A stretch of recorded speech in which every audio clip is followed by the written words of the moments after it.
Guys చూడండి, night అయితే room అయితే చిల్డ్ అయిపోయినాం. ఎందుకంటే ఫుల్ వర్షం పడ్డది నైట్. ఒకటే పిడుగులు, ఉరుములు, దురుములు, గబగబా అని పడ్డాయి. ల్యాప్టాప్ ఛార్జింగ్ పెట్టి పండుకుందామంటే భయం అవుతుండే. ఇంకా ల్యాప్టాప్ అయితే ఛార్జింగ్ పెట్టుకోవాలి, ఎడిటింగ్ చేసి ఎమ్మటే పండుకున్నాం. నైట్ కూడా లేట్ అయిపోయింది, 12 అయింది.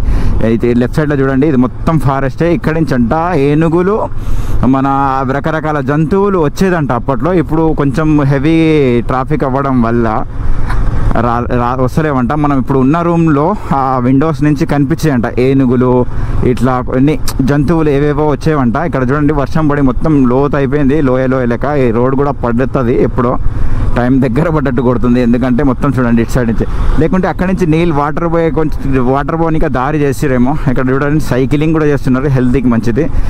ఇంకొకటి ఏంటంటే, ఇక్కడ ఉన్న ప్లేస్ మాత్రం గాయస్ ఒక రేంజ్లో ఉంది. కూల్ ఇన్ని రోజుల నుంచి ఎట్లా చచ్చినామో ఎండ అని, ఇప్పుడు అంతా కూల్ ఉంది.